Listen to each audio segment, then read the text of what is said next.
Bueno, vamos a meternos, ayer hablábamos un poco y mostramos imágenes realmente del recrudecimiento del conflicto entre los palestinos y los israelíes, que bueno, arranca a comienzos de esta semana, una escalada de violencia y enfrentamientos como no ocurría desde 2014. Uno se pregunta si ya puede volver una guerra generalizada, ¿no? Es tremendo lo que está pasando. Las hostilidades entre los grupos armados ya han provocado al menos 70 muertos en 3-4 días, 65 palestinos por lo menos, del lado de los palestinos, 7 israelíes. Se cuenta el fallecimiento de un niño de 6 años, lamentablemente, entre los israelíes. Miren lo que es el fuego, ¿no? Es una cosa tremenda. Cómo interceptan los cohetes lanzados por los palestinos, ¿no? 1.500 cohetes palestinos en las últimas horas por lo menos, 500 operaciones de la aviación israelí con bombardeos y además ejecuciones selectivas que se están realizando por estas horas a altos comandos de las milicias de Hamas, entre ellos el jefe de inteligencia también, que les están derribando sus casas, sus domicilios. También se ha venido abajo el edificio de las oficinas un edificio de 12 pisos. de los palestinos, pero claramente todos sabemos que es con aviso, no hay una advertencia previa a que se evacúe la zona o el lugar que se va a bombardear. De todas maneras, siempre se cobra vidas que nada tienen que ver con este conflicto, porque esto no es una guerra entre la población, es una guerra entre terroristas y un brazo extremo del otro lado, ¿no? Y de verdad es tremendo ver esas imágenes, además porque ya están dando en algunas otras zonas de allí de Jerusalén enfrentamientos cuerpo a cuerpo, ¿no? Que ha dejado también como saldo otras muertes que no se cuentan en las oficiales, ¿no? Y los cohetes también han llegado al norte también de Israel, ¿no? O sea, no solo en Tel Aviv, sino también al norte de Israel han llegado también cohetes de palestinos. No, claramente, es un conflicto dificilísimo de entender, por eso lo primero que queríamos era, a través de quienes sí han estudiado el tema, nos expliquen. Claramente estamos hablando... Todos los años se redita, aparte, se ¿no? derrita. Todos los años hay una época que... Y además el contexto, ¿cuál es? El reclamo histórico, ¿no?, de Palestina por los territorios que ellos entienden ocupados, ¿no? Sí, que a nosotros nos pasa una cosa extraña, porque nosotros en el gobierno anterior reconocimos a Palestina como un Estado, ¿no? Nosotros en el gobierno anterior lo reconocimos. Y ahora el presidente, a través de Cancillería, bueno, condenó los actos terroristas justamente de Hamas pertenecientes a Palestina. Sí, incluso ya ayer comentábamos con Maggie, ¿no?, que fue recibido el embajador de Israel por Presidencia de la República. No así el gobierno argentino, que tiene una mirada distinta y que sí está condenando la represión israelí, la represión ¿no? es lo que llama como represión de Lo marcaba Israel Martín, sobre ¿no? los palestinos. Uruguay es una diferencia dentro del contexto que tiene una mirada distinta. Sí, no sé cómo va a ser Albert Títere, porque ahora quiere manguear vacunas también a Israel, después de lo que dijo la embajadora de Israel, Argentina e Israel, dice, ¿qué me estás haciendo, no? Sí, sí. Bueno, tenemos ahí vía Zoom a Susana Mangana, que es profesora de estudios árabes e islámicos, es analista internacional. Susana, te saludamos. Un gusto de verte y agradecerte tu tiempo esta mañana para el programa. Hola, ¿qué tal? Muy buenos días, Claudia, y al resto del equipo. ¿Qué tal? Queríamos que nos ayudaras a entender este conflicto en este contexto que estábamos hablando recién del histórico reclamo de Palestina por los territorios ocupados. ¿Cuáles son las claves de este conflicto que ya lleva décadas y puntualmente qué hace que esté pasando ahora y de este modo como no pasaba desde el 2014, Susana? Sí, efectivamente, de lo que llamamos enquistado en la región son ya más de 7 décadas de lo que es el enfrentamiento. Primero se llamó el conflicto árabe-israelí, ahora ya se llama conflicto palestino-israelí, porque se entiende que los distintos países árabes han ido de alguna manera lidiando con el conflicto con Israel y han ido también incluso negociando acuerdos de paz. Recordaréis todos que el año pasado, durante la administración de Donald Trump, se consiguió, entre otras cosas, que países como Emiratos Árabes Unidos, Bahrein, pero también luego se sumaron Sudán y Marruecos en ese orden, decidieron normalizar las relaciones con Israel. Todavía queda un largo trecho por andar, pero efectivamente lo que tenemos es el conflicto sempiterno entre palestinos e israelíes, porque tenemos la franja de Gaza aislada también de lo que es Cisjordania, que sigue ocupada en el 62%. ¿Por qué hay un recrudecimiento de la violencia ahora, como tú dices, un repunte desde el 2014? Pues porque los ánimos están muy caldeados. La dirigencia palestina ha sido totalmente ineficaz, incapaz de llevar propuestas adelante para destrabar este conflicto. Por otro lado, tenemos a un primer ministro como es Benjamin Netanyahu, que no cede también ante los reclamos palestinos, que también ha sido incapaz de formar gobierno. Recordemos que el campo político en Israel está muy fragmentado, se encaminan a una quinta elección general porque ha sido incapaz Netanyahu de formar gobierno, y ahora ese reclamo, esa necesidad ha recaído sobre los hombros de Yair Lapid, un político de centro. Pero como vemos, hay un recrudecimiento entonces de los enfrentamientos entre la calle, digamos, palestina y también colonos ortodoxos, pero hoy tenemos sobre todo que hay un enfrentamiento cuerpo a cuerpo en otras ciudades también del interior de Israel, entre ciudadanos árabes israelíes y también ciudadanos israelíes que se enfrentan, como tú decías, con las manos, con armas caseras, digamos, porque los ánimos están sumamente caldeados. ¿Por qué es eso, Claudia? Pues porque efectivamente durante las últimas semanas del mes de Ramadán ha habido enfrentamientos sumamente violentos en la explanada de las mezquitas. Recordemos que eso es en el barrio de Jerusalén Este, habitado mayoritariamente por palestinos, donde también está el Kotel Amaraví, el muro de los lamentos de los ciudadanos israelíes, pero de los ciudadanos judíos creyentes, de aquellos que van a practicar allí.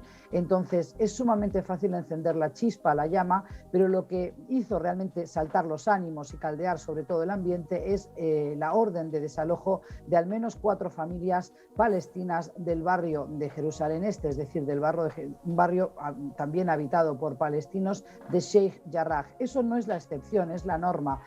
Por más que no se pueda entender desde Uruguay, hay toda una política israelí de despojo de las tierras de los palestinos, de traslado de beduinos, por ejemplo, de tribus beduinas de sus lugares, del hábitat de sus animales, cambiarlos de lugar, desplazarlos de su entorno, pero también de desposeer a los palestinos de sus casas, por ejemplo, mediante órdenes de demolición, argumentando muchas veces pretextos bíblicos, por ejemplo, porque allí en Sheikh Jarrah estaría la tumba del sumo sacerdote Simón el Justo, o porque algunas asociaciones de colonos ortodoxos además reclaman que compraron esas casas antes de 1945 y dicen tener prueba documental. Lo que ocurre es que a esos palestinos que los van a desalojar de esas casas no le dan el mismo derecho para reclamar sus posesiones, que también les fueron arrebatadas en 1948, cuando la primera guerra de los árabes con Israel y la creación del Estado de Israel, cuando en el barrio de Jaffa, por ejemplo, muy próximo a Tel Aviv, se sacó de sus casas por la fuerza también a ciudadanos palestinos.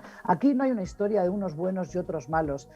Siempre el ánimo de las colectividades está muy alterado, y por supuesto que cada embajada intenta hacer lo propio. Antes comentaba Martín que Uruguay es una rara avis. Martín, una pequeña corrección. No tiene nada que ver tener una embajada abierta en un territorio para que el país de esa embajada, en este caso Uruguay, emita una condena o emita o exhorta a las partes a, por ejemplo, rebajar los decibeles. Eso es el trabajo diario de cada cancillería, con lo cual esa acotación creo que no es ajustada. Entonces, no es que Uruguay sea una rara avis, al contrario, tiene una embajada abierta en Ramallah, como la tienen muchos otros países europeos, pero también algunos de América Latina, Brasil y Argentina entre ellos. Entonces, aquí lo que se está pidiendo desde la comunidad internacional es que intenten unos y otros líderes políticos y líderes comunitarios, así como religiosos, llamar al orden a su gente, digamos, para que se pueda, por ahora, rebajar estas tensiones, dejar de tener estos enfrentamientos en la calle. Por supuesto, después Hamás, que siempre capitaliza para su pecunio este tipo de enfrentamientos, sigue lanzando los cohetes, pero sigue llamando también el portavoz Ismail Haniyeh de Hamás, llama a intensificar la resistencia a sabiendas de que está exponiendo a su gente pues, a un grave peligro, porque evidentemente esto no es una guerra común entre dos ejércitos, es una guerra asimétrica. Eso. Por más que tienen 1.500 coletos, 2.000 cohetes, también tenemos una cúpula de hierro que los va a interceptar del otro lado. Esto no quiere decir que esté bien lanzar cohetes de Hamás, por supuesto que no. Las muertes son muertes de una persona y de otra. Los niños de 6 años están en ambos bandos. Y así como mueren en Israel, también mueren en Gaza niños. No son solamente ataques selectivos donde muere una persona, porque no existe tal operación quirúrgica militarmente hablando. Siempre hay otras personas víctimas colaterales, como la India, la señora india que trabajaba en la casa de una anciana de más de 90 años israelí, y la India murió, una trabajante, una inmigrante económica en Israel, y sin embargo pereció por un conflicto que ella tampoco quiso desatar ni verse involucrada. Por eso, este tipo de conflictos no hay que ponerse de un lado y del otro, hay que buscar siempre el punto medio, que es llamarse al orden, el derecho internacional debe prevalecer. Hay que exigir también a aquellos que tienen el poder de parar con este tipo de políticas de desalojo de viviendas o de seguir construyendo asentamientos israelíes, que ya ha habido numerosas declaraciones y resoluciones de Naciones Unidas condenando esa política. Hay que hacer caso de estas recomendaciones de Naciones Unidas, porque de lo contrario no vamos a ver ningún tipo de paz, no vamos a ver que se rebajen las tensiones. Susana, te quería aclarar algo.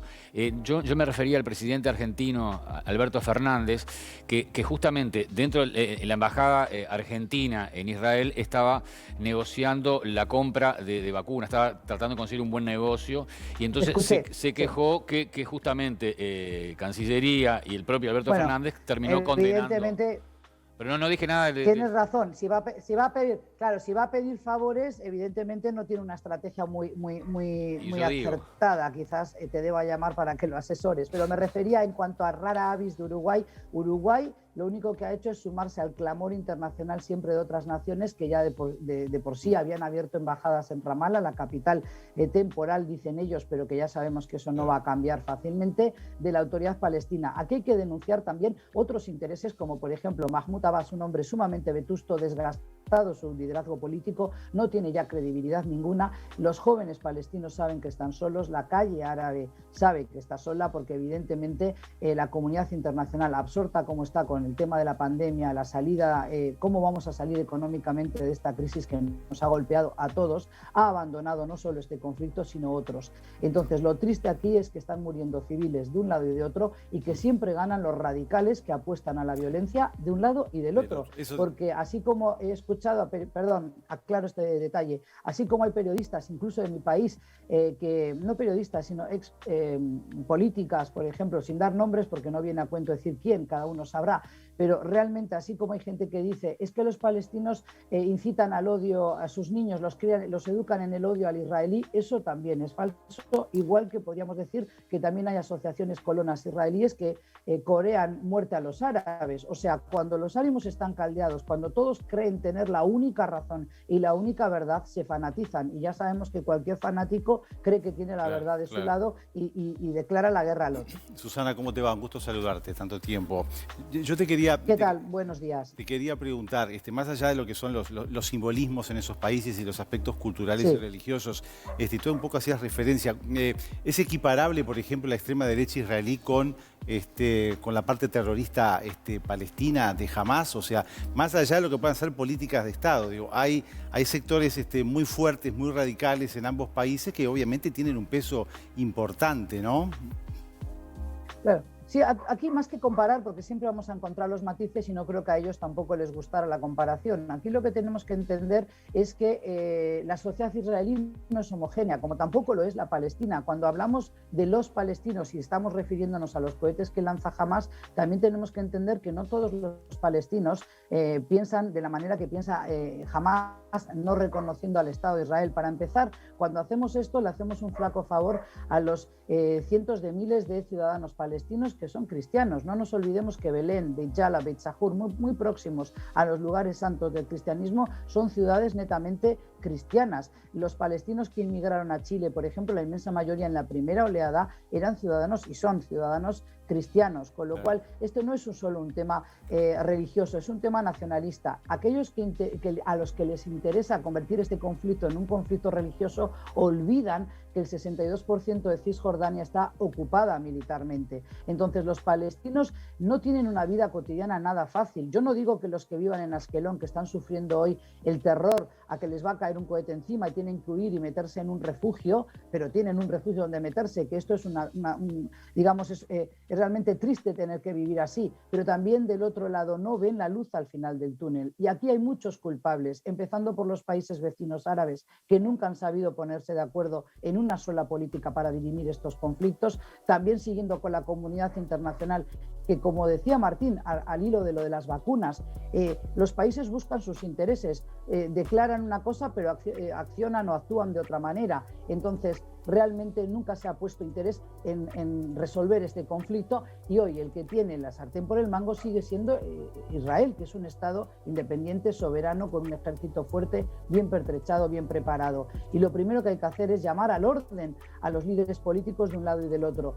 Pero en este caso la dirigencia de Hamás tampoco es aceptada por toda la sociedad palestina. Lamentablemente se ven todos luego absortos en esta guerra y, como digo, lo más lamentable es que hoy hay gente, personas civiles que se están atacando entre vecinos árabes israelíes que residen en Israel con ciudadanos israelíes judíos porque los ánimos están sumamente caldeados. Y por ahora se han congelado esta orden de expulsión de las 4 familias, que serían 40 personas, pero es que en Sheikh Jarrah viven 38 familias palestinas que temen que esa es la suerte que podrían correr, una vez más convertirse en refugiados. Y esta ley de 1970 israelí que permite a asociaciones de colonos israelíes, entendamos, colonos quiere decir personas que van a colonizar esa tierra. Muchos de ellos no han nacido ni siquiera en Israel, ahora están naciendo en Israel, pero hasta hace pocos años muchos de esos colonos llegaban de Ucrania, de Lituania, de Argentina, de Uruguay. Entonces, ¿con qué derecho se le puede despojar a una familia palestina también de su vivienda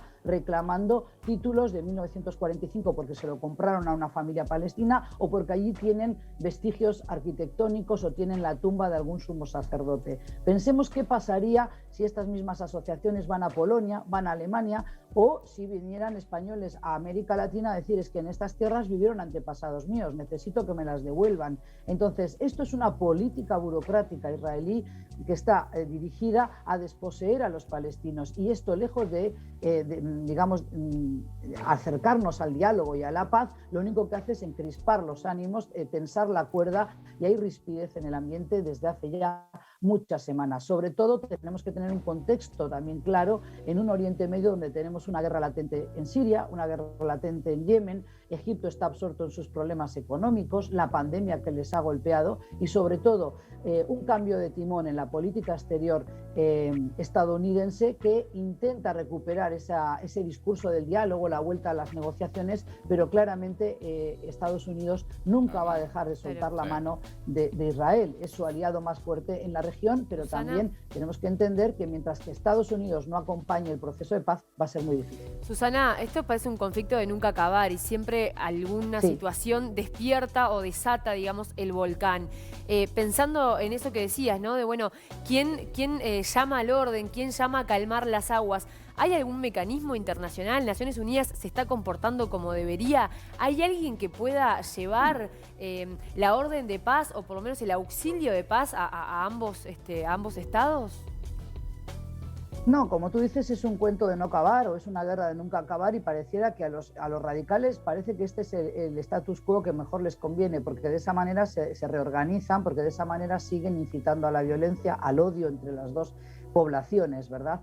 Pero Naciones Unidas hace su trabajo. En el Consejo de Seguridad de Naciones Unidas instan a reuniones, pero también a resoluciones condenatorias de la violencia, pero también muchas veces de políticas israelíes. Pero después Israel siente que la prensa o que la comunidad internacional lo está castigando a él, que siempre hay una mirada sesgada, y lo más fácil es recurrir, cuando se dicen estas cosas, persona antisemita, confundiendo lo que es el antisionismo con lo que es el antijudaísmo. Y aquí nos perdemos con los términos. El ciudadano de a pie, tanto de Uruguay como de Argentina o de la propia España, no entiende de este tipo de exquisiteces semánticas. Entonces, Naciones Unidas hace su trabajo, pero ahí tenemos el poder de veto de países importantes como el propio Estados Unidos. Estados Unidos esta misma semana ha cambiado de posición, por lo menos ha matizado su posición, mientras que al principio le exigía también al Estado de Israel que no incrementara la violencia y que de alguna manera no continuara con esta actitud de desalojar a las familias de Sheikh Jarrah. Hoy se ha trasladado el frente de batalla a otro lugar, que es entre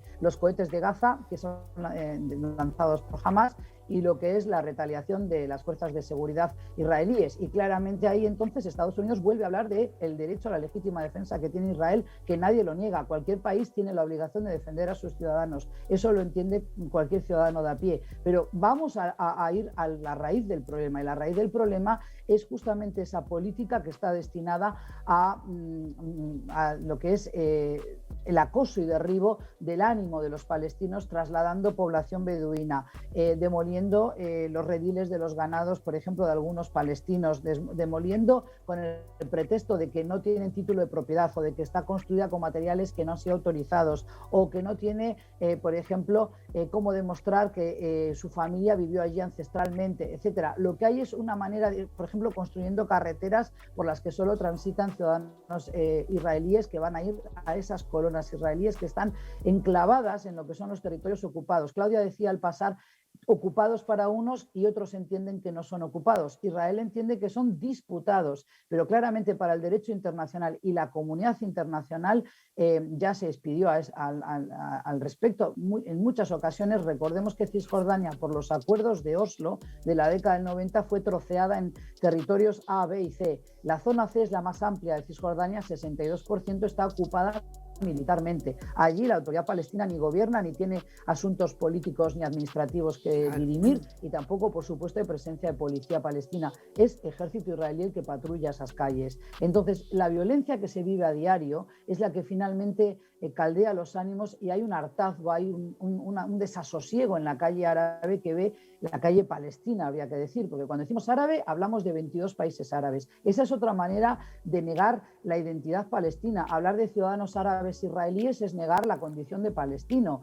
Árabe es como decir iberoamericano, pero dentro de iberoamericano es diferente un boliviano que un chileno, ¿verdad? Pues claro, también es diferente un egipcio que un palestino que un jordano. Clarísimo. O sea, ha habido toda una ocupación también de la identidad, por más que esto le duela al colectivo judío también en Argentina y Uruguay oírlo, pero eso es así, y no lo dice Mangana, lo dicen, numerosos académicos también de Israel e historiadores también de Israel. Susana, te agradecemos muchísimo el tiempo, teníamos que soltarte 8:30 más porque tenías otras obligaciones, así que ha sido súper clara y nos han contado. Claudia, simplemente, si me permites 2 segundos, porque este es un conflicto que caldea los ánimos, yo siempre intento hacer un trabajo lo más equilibrado posible. Aquí no se viene a inclinar la balanza ante unos y otros. Lo que digo es que tan triste es ver morir personas civiles, de la edad que sea, niños y ancianos, de un lado como del otro. Claro. Porque para eso justamente hay que llamar al orden a los líderes de un lado y del otro, y eso lo tienen que hacer los poderosos, sobre todo aquellos que tienen capacidad de presionar a Israel, que sigue siendo el Estado ocupante, pero el Estado fuerte. Recordemos que no es una guerra simétrica, sino asimétrica, y eso es Estados Unidos y la Unión Europea, si acaso. Susana, muchas gracias. Ha sido un placer verte.